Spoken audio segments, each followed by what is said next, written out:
दोस्तों आ चुके हैं हम लोग यहाँ पे जो है केमिस्ट्री के जो है बोर्ड एग्ज़ाम 2025 में होने वाला है, उसी का बहुत ही इम्पोर्टेंट प्रश्न हम लोग लेकर आ चुके हैं फिजिक्स का। ठीक है, ये मॉडल सेट चौथा है। ठीक है, इसमें टॉप जो आपके प्रश्न बार बार जो पूछे जाते हैं उसी का जो है 30 प्रश्नों को हम लोग लेकर आ चुके हैं। ठीक है, तो अगर आपने अब तक हमारा चैनल देसी मैथड को नहीं सब्सक्राइब किए हैं तो प्लीज़ चैनल को सब्सक्राइब कर लीजिए और वीडियो को एक बार लाइक शेयर जरूर कर दीजिएगा अपने दोस्तों के पास जो अभी 12th की तैयारी कर रहे हैं, इस बार पेपर देने वाले हैं। ठीक है, उनके पास इस वीडियो को शेयर कर दीजिएगा। ठीक है, और इसके पहले जो है आप लोग हमारे चैनल को जो है चैनल पे जो है वीडियो नहीं देखे हैं आप लोग पार्ट 3 को, तो आप लोग जाकर देख सकते हैं मॉडल सेट 3 को। अगला प्रश्न देखिए, कह रहे हैं मुक्त आकाश की परावैद्युतांक होती है। तो मुक्त आकाश की परावैद्युतांक आपको याद रखना है 9 गुणे 10 की पावर 9 मीटर एफ इनवर्स। ठीक है, यानी कि ऑप्शन नंबर पहला जो है इस प्रश्न का 100% राइट उत्तर होगा। ठीक है,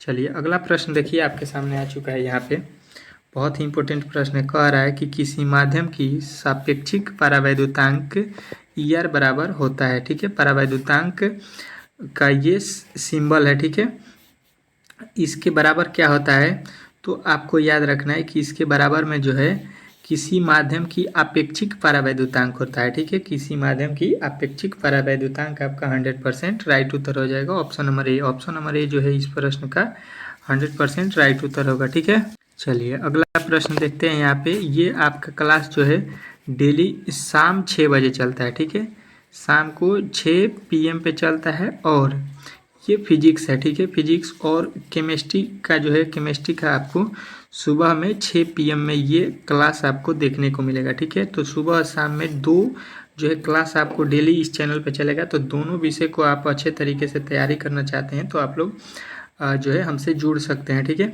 इसके बाद से आपका हिंदी का भी और मैथ का भी क्लास चलेगा अगले महीने से। ठीक है, चलिए अगला प्रश्न आ चुका है आप लोगों के लिए। यहाँ पे अगला प्रश्न आपके सामने आ चुका है। क्या कह रहा है आपका अगला प्रश्न? यहाँ पे अगला प्रश्न आपके सामने कह रहा है कि विद्युतशीलता का SI मात्रक जो है आपको बताना है। ठीक है, तो विद्युतशीलता का SI मात्रक आपको याद रखना है फैराडे प्रति मीटर। ठीक है, FM इनवर्स। ठीक है, FM के पावर -1। ठीक है, ये आपको राइट आंसर करना है, ऑप्शन नंबर बी। ठीक है, बहुत ही इंपॉर्टेंट प्रश्न है, बार बार पूछा जाता है आपसे। ठीक है, अगला प्रश्न को पहले पढ़ते हैं। कह रहे किसी विद्युतीय क्षेत्र में किसी बिंदु पर परिणाम आवेश QO पर लगाया गया विद्युत बल को किसी विद्युतीय क्षेत्र में किसी बिंदु पर परीक्षण हो तो उस बिंदु पर विद्युतीय क्षेत्र क्या होगा, ये आपसे पूछ रहा है। ठीक है, तो यहाँ पे जो है आपको सीधा सीधी याद रखना होगा क्या, तो यहाँ पे जो है आपके याद रखना है ये आपको कि यहाँ पे जो है आपके राइट आंसर क्या हो जाएगा। तो ये जो है आपको याद रखना है कि यहाँ पे जो है राइट आंसर आपको 4 ऑप्शन यहाँ पे दिख रहा होगा। यहाँ पे ऑप्शन नंबर ए होगा, ऑप्शन नंबर ए जो है इस प्रश्न का 100% राइट उत्तर हो जाएगा। क्या, तो एक साथ 90 डिग्री के कोण बनाता है। ठीक है, आघूर्ण वाला एक विद्युतीय द्विध्रुव। ठीक है, चलिए अगला प्रश्न देखिए आपके सामने आ चुका है। यहाँ पे कह रहा है कि विद्युत क्षेत्र की तीव्रता का SI मात्रक क्या होता है। मोस्ट VVI प्रश्न है। ठीक है, ये 100% इस बार पूछने वाला है 2025 में। ठीक है, तो इसको नोट कर लीजिएगा। ठीक है, तो विद्युतीय क्षेत्र की तीव्रता का जो है SI मात्रक आपको याद रखना है कि ये होता है आपका न्यूटन प्रति कूलम। ठीक है, न्यूटन प्रति कूलम। ठीक है, चलिए अगला प्रश्न देखिए आपके सामने आ चुका है। क्या कह रहा है आपका अगला प्रश्न, विद्युत क्षेत्र की तीव्रता का बीमीय सूत्र जो है आपको बताना है। बीमा क्या होता है। ठीक है, तो विद्युत क्षेत्र की तीव्रता का बीमीय सूत्र आपको याद रखना है MLT के पावर -2 A के पावर -1। ठीक है, ऑप्शन नंबर ए जो है इस प्रश्न का राइट उत्तर हो जाएगा, ऑप्शन नंबर ए। ठीक है, अगला प्रश्न देखिए यहाँ पे आपके सामने आ चुका है। कह रहा है कि समरूप विद्युतीय क्षेत्र की तीव्रता आघूर्ण वाला एक विद्युतीय द्विध्रुव विद्युतीय हो तब इनमें से रखे गए +Q आवेश पर लगने वाला बल जो है आपको बताना है। ठीक है, तो इस पे जो लगने वाला बल होगा वो आपको याद रखना है कि आघूर्ण वाला एक विद्युतीय क्षेत्र बराबर Q के साथ 90 डिग्री के कोण बनाता है। ठीक है, चलिए अगला प्रश्न देखिए आपके सामने आ चुका है। यहाँ पे आपका अगला प्रश्न जो है क्या कह रहा है कि एक विद्युत क्षेत्र Q से R दूरी पर विद्युतीय क्षेत्र की तीव्रता का परिमाण जो है क्या होगा। ठीक है, तो यहाँ पे जो है एक बिंदु आवेश Q से r दूरी पर विद्युतीय क्षेत्र की तीव्रता जो है आपको बताना है। तो यहाँ पे इस प्रश्न का ऑप्शन जो है छूट गया है, तो इसको छोड़ देते हैं। ठीक है, आपका अगला प्रश्न यहाँ पे देखिए क्या कह रहा है कि एक प्रोटॉन एवं इलेक्ट्रॉन के समान विद्युतीय क्षेत्र में रखा जाता है। किसको रखा जाता है? तो आपको याद रखना है कि इसमें जो है हम लोग इनके त्वरण के बराबर होंगे। ठीक है, इलेक्ट्रॉन और प्रोटॉन के समान विद्युतीय क्षेत्र में रखा जाता है कि इसको उनके त्वरण के बराबर होंगे। ठीक है, चलिए अगला प्रश्न देखिए आपके सामने आ चुका है। कह रहा है कि निम्नलिखित में से कौन सदिश राशि है? ठीक है, सदिश राशि इसमें जो है हमको चुनना है। तो यहाँ पे देखिए यहाँ पे सदिश राशि जो है आपको बताना है कौन, तो विद्युतीय क्षेत्र जो होता है आपका सदिश राशि होता है। ठीक है, अगला प्रश्न देखिए आपके सामने आ चुका है। क्या कह रहा है? विद्युत विभव का एसआई मात्रक वोल्ट होता है, यह तुल्य है किसके बराबर है, ये पूछना चाह रहा है। ठीक है, तो ये हमको बताना है जूल बटा कूलाम के बराबर होता है। ठीक है, चलिए अगला प्रश्न देखिए आपके सामने आ चुका है। क्या कह रहा है आपका अगला प्रश्न कि साबुन के एक बुलबुले को जब आवेशित किया जाता है तो उसकी त्रिज्या जो है क्या होती है, ये आपको बताना है। ठीक है, तो जब साबुन के बुलबुले को आवेशित करते हैं तो उसकी जो है त्रिज्या बढ़ जाती है। ऑप्शन नंबर ए जो है इस प्रश्न का राइट उत्तर हो जाएगा। ठीक है, अगला प्रश्न देखिए कह रहा है कि विद्युत द्विध्रुव आघूर्ण का एसआई मात्रक क्या होता है। ठीक है, तो विद्युत द्विध्रुव आघूर्ण का एसआई मात्रक आपको याद रखना है। ऑप्शन नंबर जो है डी, कूलम्ब स्क्वायर बटा मीटर गुणे मीटर। ठीक है, माने C⁴ m। ठीक है, कूलम्ब स्क्वायर गुणे मीटर। ठीक है, चलिए अगला प्रश्न देखिए आपके सामने आ चुका है। कह रहा है कि 5 विद्युतीय द्विध्रुव को प्रत्येक प्लस क्यू आवेश से बनता है, प्लस माइनस क्यू आवेश से बनता है, दूरी से पृथक है, घिरे हुए पृष्ठ में रखा जाता है।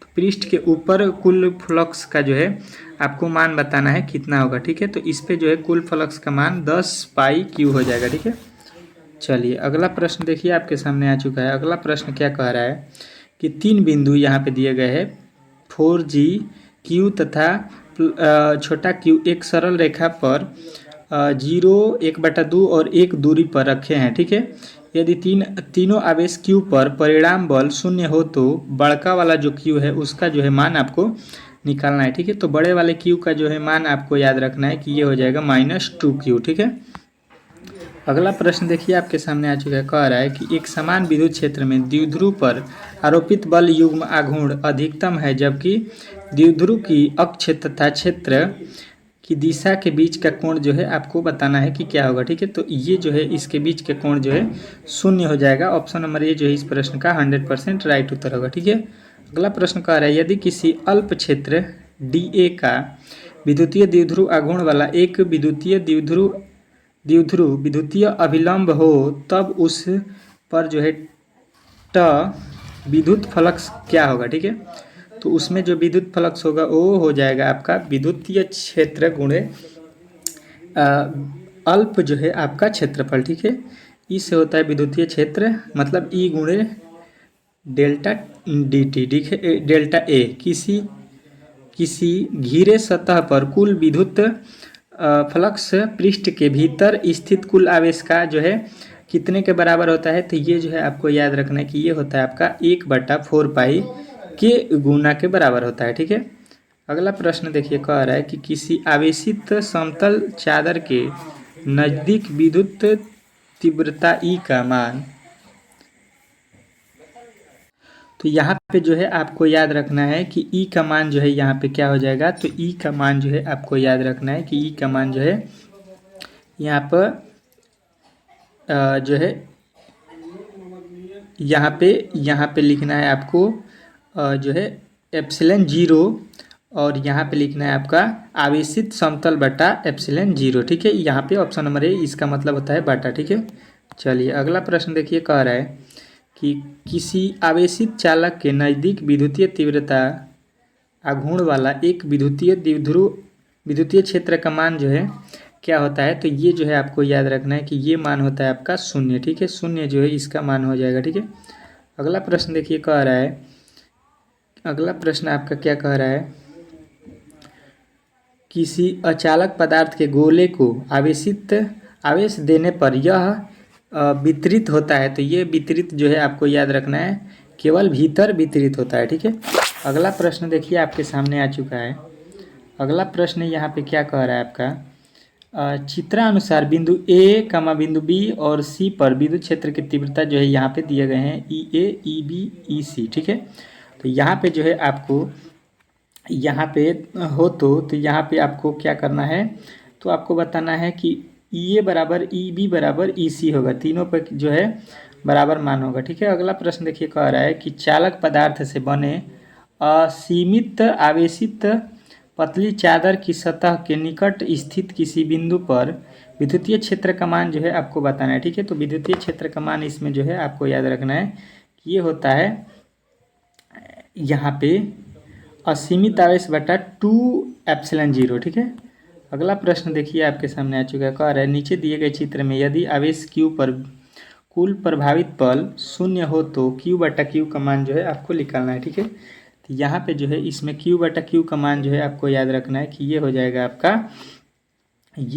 आपका क्या, तो आपको बताना है कि ये होगा आपका दिए गए चित्र में यदि आवेश Q पर कुल प्रभावी बल 0 हो तो Q का मान है। ठीक है, तो यहाँ पे जो है आपके जितने भी इम्पोर्टेंट प्रश्न थे वो हम लोगों ने कर लिया है। ठीक है, अब इसके बाद से जो है हम लोग अगले वीडियो में कंप्लीट करेंगे जितने भी आपके प्रश्न हैं कल। ठीक है, तब तक के लिए आप लोगों को जो है देखने के लिए धन्यवाद। ठीक है, मिलते हैं बहुत ही जल्द अगले वीडियो में, तब तक के लिए।